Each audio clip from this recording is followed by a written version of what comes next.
Ce journal vous est offert par l'Université technologique du Lualaba.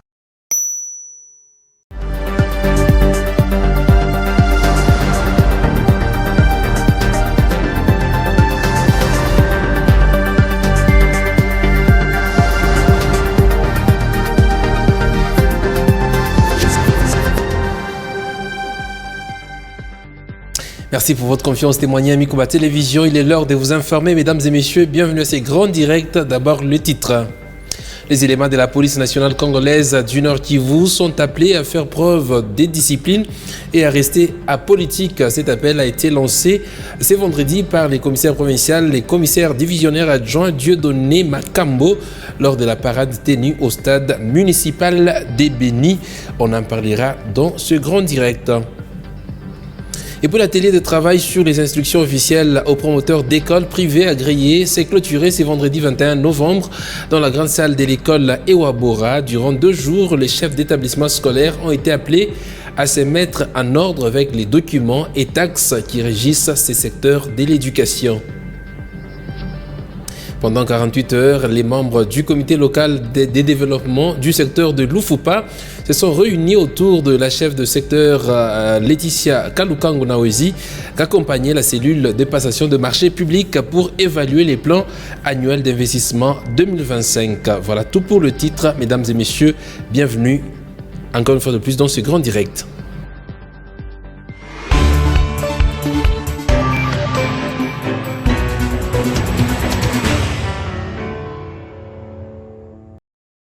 Vous informer, c'est notre devoir sur Mikuba Télévision. Commençons ces journaux par cette information en bref et en images.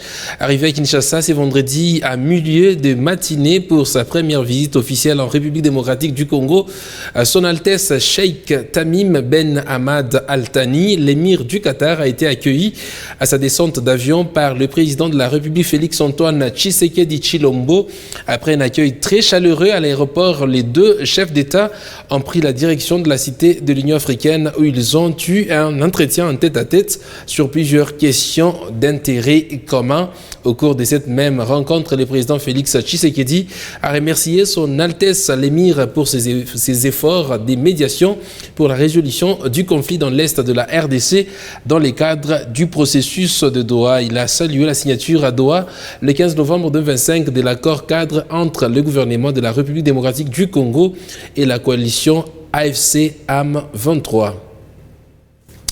Et puis, les éléments de la police nationale congolaise du Nord Kivu sont appelés à faire preuve de discipline et à rester apolitique. Cet appel a été lancé ce vendredi par les commissaires provinciaux, les commissaires divisionnaires adjoints Dieudonné Makambo lors de la parade tenue au stade municipal de Béni devant plus de 1700 policiers.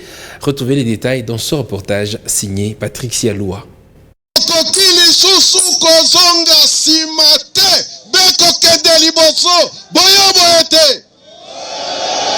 C'est par ce message fort que le commissaire provincial de la police nationale congolaise au Nord Kivu, le commissaire divisionnaire adjoint Dieudonné Makambo, s'est adressé à plus de 1700 policiers au cours de la parade tenue au stade municipal du 15 octobre en ville de Béni, ce vendredi 21 novembre 2025. La discipline et l'apolitisme de la police, tels sont les points sur lesquels le patron de la PNC au Nord Kivu a axé son message, invitant ses troupes à l'amour de la patrie pour la sécurité de la population, car, dit-il, le Congo restera un et indivisible.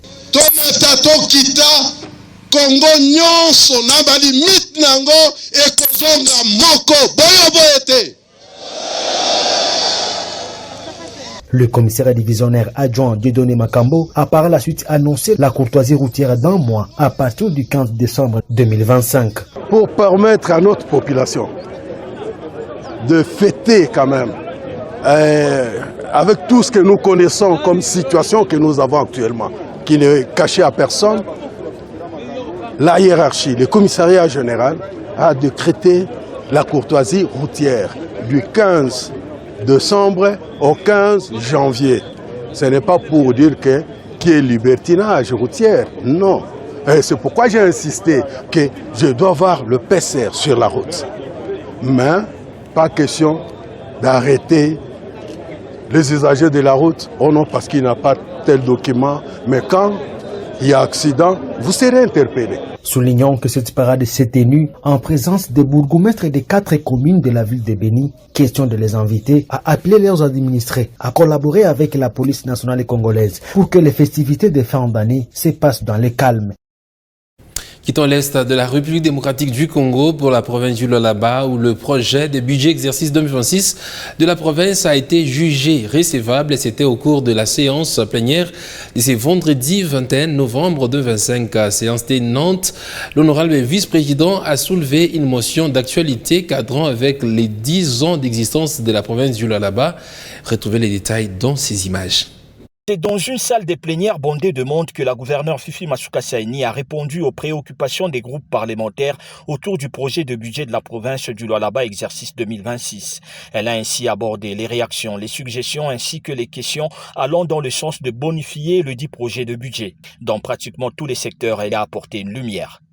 Le ministère des Infrastructures réalise régulièrement de contrôles de qualité sur les ouvrages et travaux exécutés afin d'en garantir la conformité et la performance. Dans les soucis de pallier à l'insuffisance de mobilisation des recettes dans tous les secteurs, le gouvernement provincial a voulu spécialiser des régies provinciales par la création de la DIP et de la DAME floue, dont les deux édits relatifs à la procédure de perception des taxes à impôts votée par votre auguste assemblée. S'agissant de la matérialisation de la construction de 2 stades, dont l'un à Kolwezi et l'autre à Kassaji, celle-ci est fonction de l'aboutissement de tout un processus qui part de l'élaboration du plan de passation de marché, PPA ainsi que dans lesquels la programmation des étapes relatives y est clairement définie. Ce qui se conçoit bien s'énonce clairement et les mots pour les dire arrivent aisément, dit-on. Cette pensée a fiabilisé ce projet de budget 2026 auprès de la représentation provinciale. Honorables députés, chers collègues, le projet de l'important budget de la province de Lualaba, exercice 2026, est déclaré recevable.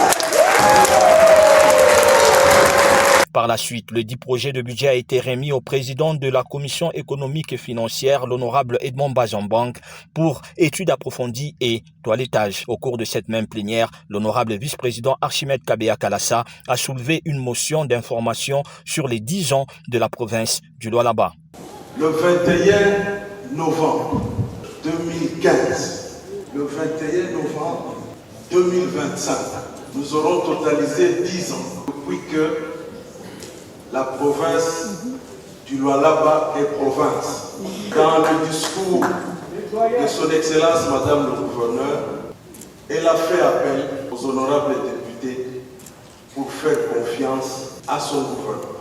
Et je voudrais dire, personnellement en tant qu'élu, j'ai fait effectivement confiance à ce gouvernement. Le projet de budget de la province exercice 2026 n'attend que son adoption. Le mercredi 19 novembre 2025, l'honorable Archimède Kabea Kalassa, vice-président de l'Assemblée provinciale du Lualaba, a reçu les responsables régionaux de l'entreprise Lunda Group. Ce dernier est venu présenter ses civilités au numéro 2 de l'organe délibérant de la province et solliciter son soutien pour l'implantation de la société dans la province du Lualaba. Regardez. Présenter les civilités au numéro 2 de l'Assemblée provinciale du Lualaba, ainsi que solliciter son accompagnement, était la raison de la présence du responsable régional de l'entreprise Lunda Group à la première institution en province. Spécialisée dans la location d'engins et la vente des produits chimiques, cette firme veut s'implanter au Lualaba pour apporter son expertise dans les domaines miniers. Du fait de l'âge des équipes et de notre réseau de fournisseurs également, parce que pour continuer, c'est vrai qu'on fait de la location d'engins, mais on est plus spécifiquement sur les produits chimiques, et puis les produits, les pièces industrielles que les industries, les entreprises minières exploitent. Donc après s'être implanté à Abidjan également, on est en cours d'ouverture à Dakar et au Mali. Donc le choix de votre province également se porte sur le fait qu'il est natif, il connaît également le potentiel de la zone. Le vice-président de l'Assemblée provinciale du Lualaba, l'honorable Archimède Kabea Kalassa, a salué à juste titre la croissance rapide que connaît cette entreprise, tout en promettant son accompagnement dans les processus de son implantation dans la province. Voici dans le Lualaba, ce qui fait que pour nous c'est l'expression du respect, de la considération et même de la confiance, parce que donc il ne nous reste plus qu'à vous souhaiter plein succès et que votre séjour puisse être un séjour de bons résultats, un séjour de taille, de grandes rencontres. Je crois que ça nous fera plaisir à ce moment-là. Sinon, nous sommes ouverts. L'organe délibérant du Lualaba est déterminé à encourager les investisseurs tant nationaux qu'étrangers à venir au Lualaba pour exploiter les différentes opportunités que cette province offre dans les domaines miniers, a conclu l'honorable vice-président Archimède Kabea Kalassa. L'atelier de travail sur les instructions officielles aux promoteurs d'écoles privées agréées s'est clôturé ce vendredi 21 novembre dans la grande salle de l'école Eoabora de Kolwezi. Durant 2 jours, les chefs d'établissement scolaires ont été appelés à se mettre en ordre avec les documents et taxes qui régissent ces secteurs de l'éducation. C'est ce que nous dit Exaucé Ngoy et Emmanuel Katende. En ce 2e jour d'atelier, les promoteurs d'écoles privées agréées ont poursuivi le dialogue avec les exposés de la DGI, la CNSS et la division du travail. L'un après l'autre, ces organes de l'administration publique ont exposé sur leurs rôles respectifs et les taxes qui doivent être payées par les établissements scolaires. Le régime général de sécurité sociale congolais fonctionne comme une assurance sociale. Du régime fiscal au régime général de sécurité sociale, toutes ces notions ont fait objet de discussions entre participants et exposants. Les chefs d'établissement ne travaillent même pas. Pourquoi? Parce que tel service sort, il y a un autre. Maintenant, quand ils entrent au fond là, pas pour nous sensibiliser, ils disent qu'il y a tel pourcentage que vous devez. Mais le gouverneur n'a pas mis sur la clé de répartition et le gouverneur nous dit qu'il ne demandait même pas un franc de plus. Cette séance de travail a été bénéfique, à en croire Désiré Moupep, un des participants qui suggère la compréhension de la part de l'État congolais vu les réalités du secteur. C'est très bénéfique pour tous les promoteurs parce que ça vient nous apprendre des choses dont on connaissait peut-être à tort. Et ça vient susciter la curiosité. S'il y a par moment des demandes, des déclarations, des documents qu'il faut compléter, les autorités, quand ils envoient les inspecteurs de terrain, ils doivent venir, notamment avec des ordres de mission, mais dûment signés.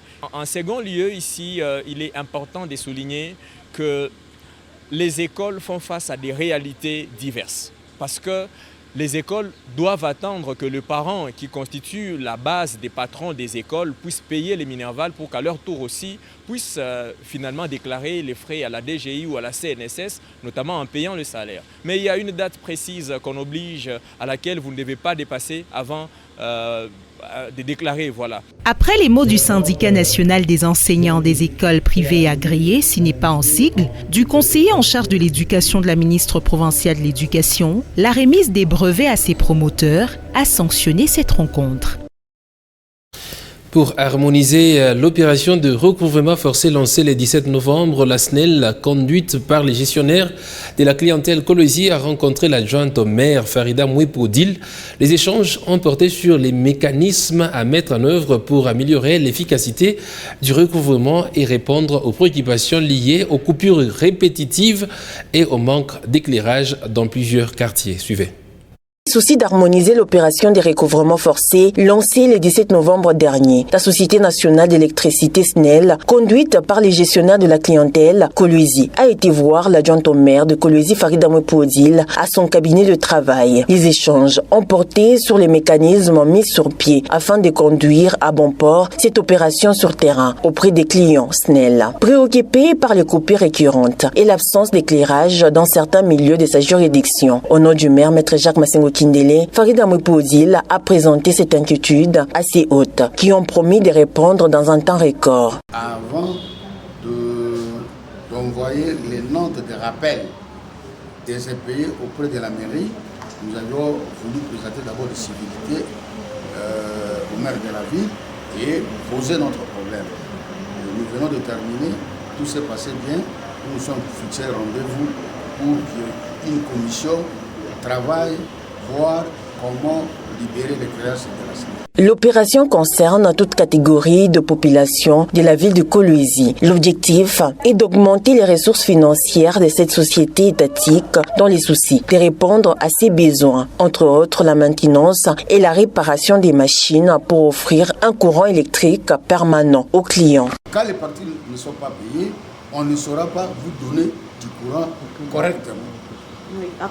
Le recouvrement a déjà commencé depuis le 17 et nous sommes dans le processus. Aujourd'hui, c'était le tour de venir voir les maires de la ville, proposer à déposer la note de rappel et nous continuons si tout le monde. L'hôte de l'autorité urbaine promet de répondre aux desiderata de la population de Kolwezi en suivant respectueusement les instructions édictées. Il en a profité de l'occasion pour appeler les clients au respect des engagements vis-à-vis de la société SNEL en vue d'être desservis en courant électrique pour diminuer sensiblement les coupures intempestives dans les ménages. Une commission sera constituée, composée des experts de la SNEL et ceux de la mairie de Kolwezi pour un travail des fonds afin de mettre fin aux coupures intempestives une fois pour toutes. Et dans le souci de désengorger la morgue de l'hôpital général de référence Mwangeji et son nettoyage, la mairie de Kolwezi, sous l'initiative du maire Jacques Massengo Kindele, a délégué son émissaire, l'adjointe Omer Farida Mwepodil, qui a supervisé l'opération d'enterrement de plus de 100 corps sans vie abandonnés à la morgue pendant plusieurs mois. Ces corps ont été enterrés en toute dignité. Profitant de l'occasion, Farida Mwepodil a invité ceux qui abandonnent les corps à la morgue au respect des morts et à l'humanisme. Le même appel a été lancé par les chefs des services de l'inhumation de la mairie ainsi que l'administrateur de l'hôpital Mwangeji qui ont invité la population au suivi pour l'enterrement de leurs proches. Sur instruction de l'autorité numéro 1 de la ville, Maître Jacques Massengo Kindele, le numéro 2 d'écologie s'est rendu à la morgue de l'hôpital général de référence Mwangeji, où étaient gardés plus de 100 corps sans vie, abandonnés par les lairs pendant plusieurs semaines, voire plusieurs mois. Accompagné du chef de service de l'inhumation de la mairie de Kolwezi, de l'administrateur général de l'hôpital général de référence Mwangeji, ainsi que du chef de la Croix-Rouge de la ville de Kolwezi, l'autorité urbaine a assisté à l'évacuation de ces corps par les équipes qui ont été mobilisées pour la circonstance, dans les soucis de désengorger la morgue et son nettoyage. Bien avant cela, Farida Mwepodil a remis les équipements nécessaires devant permettre une intervention rapide en toute sécurité. Saisissant de l'occasion, l'adjoint au maire de Kolwezi a assuré que cette opération va se dérouler dans le respect des mœurs et coutumes et ses compatriotes seront enterrés dans les meilleures conditions. Il a lancé un appel à ceux qui abandonnent les corps sans vie à la morgue au respect des morts et à l'humanisme. Nous avons la culture ya kuheshimia bafu. Leo tuna constaté que plus de 100 corps les tunajika leo. Elle dit, nous avons constaté qu'il y a plus de 100 corps et nous sommes obligés d'aller enterrer. En tant que mairie, nous demandons à tout le monde de respecter nos frères et sœurs morts. Nous sommes quand même des Africains, nous devons respecter le mort. Le même message a été véhiculé par les chefs des services de l'inhumation ainsi que l'administrateur général de l'hôpital général de référence Mwangeji qui ont appelé la population à la conscience et à l'assistance de leurs membres des familles, de telle sorte à ne pas assister en pareille circonstance.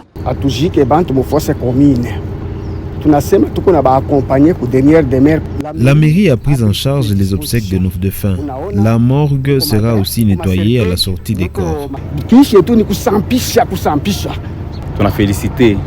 Nous félicitons la mairie pour le travail accompli. Toutes les conditions sont réunies.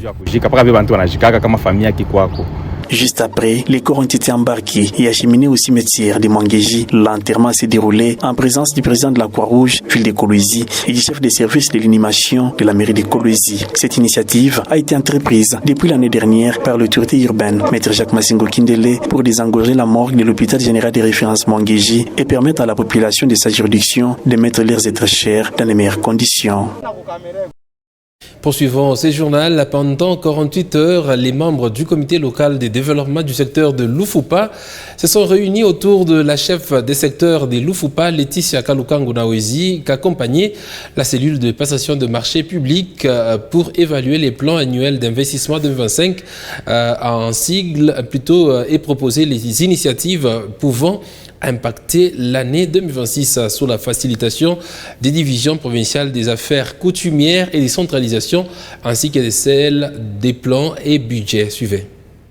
La première journée de la réunion du CLD Lufupa, les plans annuels d'investissement 2025, était consacrée à une revue exhaustive des projets réalisés entre 2022 et 2025, parmi lesquels figurent les projets achevés, ceux en cours d'exécution et l'acquisition des fournitures. La deuxième, elle, consistait à la composition de 2 groupes, conformément au nombre de groupements trouvés à Lufupa, c'est-à-dire un pour Mosokantanda et un autre pour Mushima, afin de proposer des projets 2026 à fort potentiel économique, capables de générer des revenus pour les secteurs sans dépendre exclusivement de la redevance minière. Ému de joie que ces assises se tiennent pour la première fois à Mushima, le chef de cette organisation coutumière a exprimé sa gratitude envers la chef de l'exécutif local, Laetitia Nawezi, pour cette empreinte pleine des considérations envers sa communauté. Pour sa part, la femme qui incarne l'art Masuka Saini a exhorté les participants à cultiver l'amour du travail en commun en mettant de côté leur ego pour faire avancer les développements du secteur des Lufupa. Il a réaffirmé sa ferme volonté de moderniser sa juridiction en parfaite cohérence avec la politique du premier citoyen congolais, Félix Tshisekedi, qui place d'abord l'homme au centre de toute action publique. Accepter que le changement, le progrès, Pour Madame le chef secteur Laetitia Nawezi, l'objectif reste celui de rendre Lufupa plus moderne et plus beau qu'avant.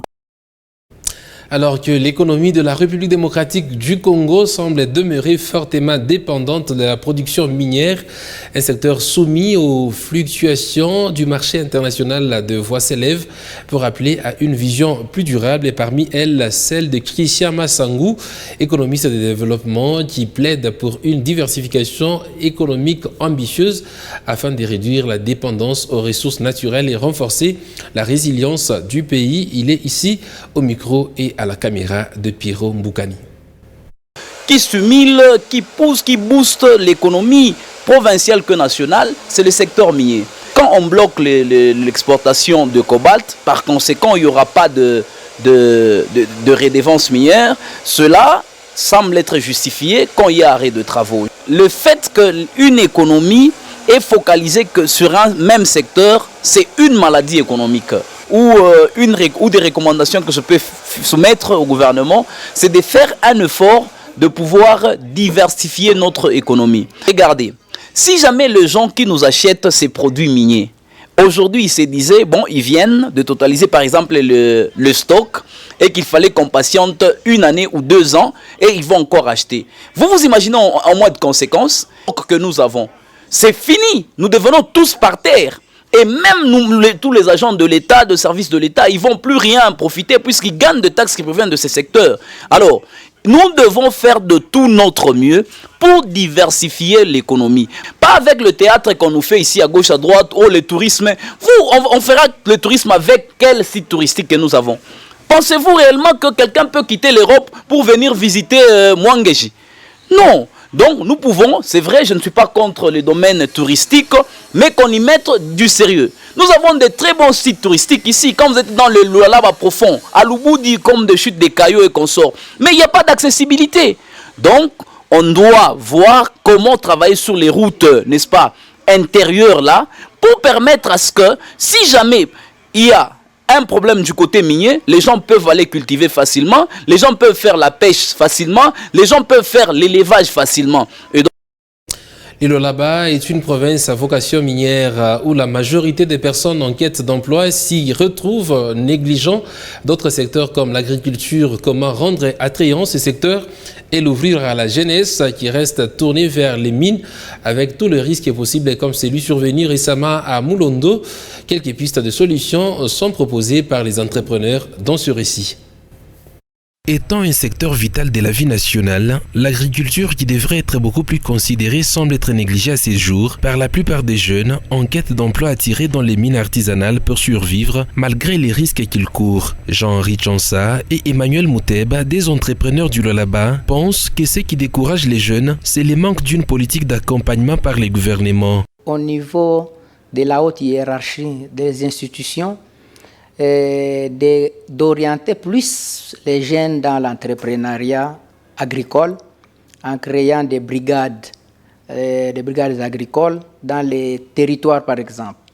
On est plus focalisé dans les mines pendant que nous refusons ou nous abandonnons les secteurs plus vitaux qui peuvent aussi nous rapporter beaucoup parce que vous voyez que nous importons et la tomate et les piments, tout dans les pays étrangers. Quand on est en train de faire des infrastructures dans la ville, dans la province, pourquoi ne pas investir dans l'agriculture dans le sens de, par exemple, ouvrir une grande usine de fabrication des intrants? Pourquoi ne pas le faire? Mais on voit que les miniers venir ici avec des concentrateurs, avec tout ça. Mais c'est bien. Mais si on demandait aux miniers de nous amener ça, au lieu de payer les taxes ou quelque chose qu'on peut les subventionner, qu'on nous amène les usines de fabrication sur place dans la province. Ils insistent également sur l'encadrement des jeunes, l'accessibilité et la protection des terres arables pour faciliter l'agriculture et ainsi rompre la chaîne des importations alimentaires. C'est inconcevable quand on voit comment, jusque même à Mukabe, plutôt Fungurume, on prend la tomate de la Zambie. C'est honteux. Quand les Zambiens viennent ici, ils voient leurs tomates. Dans le temps, quand on passait, c'est Fungurume qui nous donnait les oignons. C'est Fungurume qui, les Mukabe Kazari et tout ça qui nous amenait les haricots. Et tout c'était produit ici. Maintenant, bon, tous les jeunes, comme il n'y a pas d'encadrement, ils ont fui là-bas. Il fallait avoir une politique où il fallait séparer des terres où il faut appliquer l'agriculture, des terres où il faut aller faire les mines, les terres où il faut aller faire, je ne sais pas, l'agriculture. L'agriculture est un secteur incontournable qui nécessite un investissement sérieux pour assurer une bonne alimentation et le développement du pays, ont-ils indiqué. C'est communiqué, le ministère des Finances, au travers de la Direction générale des impôts, annonce que l'utilisation de la facture normalisée sera obligatoire à partir du 1er décembre 2025 pour tous les assujettis à la TVA sur l'ensemble du territoire national. Les entreprises concernées doivent se conformer à cette exigence, la DGI précisant que les charges relatives à l'IBP ne pourront être déductibles qu'avec une facture normalisée.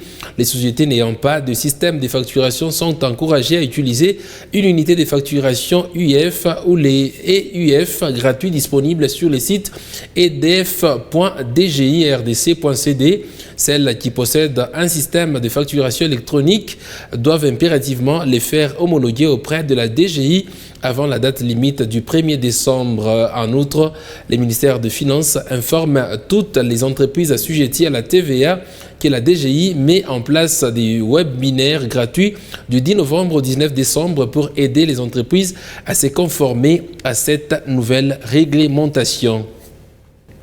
Terminons par cette information. À Kolwezi, la multiplication de constructions à hauteur transforme les paysages urbains, mais soulève des inquiétudes pour les habitants de faible hauteur. Suivez. Historiquement, de nombreux quartiers d'Kolwezi sont composés de bâtiments de faible hauteur, maisons individuelles, petits immeubles et commerces de proximité. La multiplication des constructions en hauteur transforme les paysages urbains. Si la verticalisation promeut logement et dynamisme économique, elle soulève aussi des questionnements concrets pour les maisons et immeubles bas déjà présents. Ombrage, surcharge des réseaux, nuisances durant les travaux et risques structurels. Entre bénéfices et difficultés, l'avis de Glody Nyembo, architecte local, éclaire les solutions possibles. Et si on a un bâtiment qui sort un peu de l'ordinaire, dans le tout, ça casse un peu cette homogénéité du quartier résidentiel, là où on n'a que des maisons à plein pied. Quand on est en train de construire, il doit y avoir une sécurité par rapport aux travaux qui sont en train d'être effectués.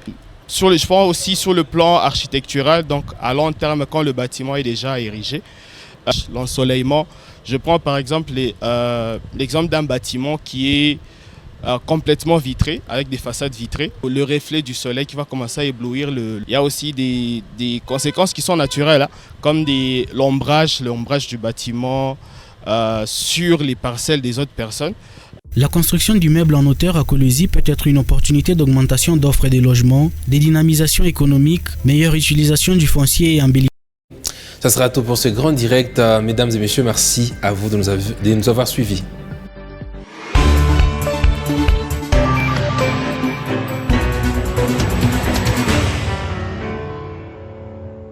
Ce journal vous a été offert par l'Université technologique du Lualaba.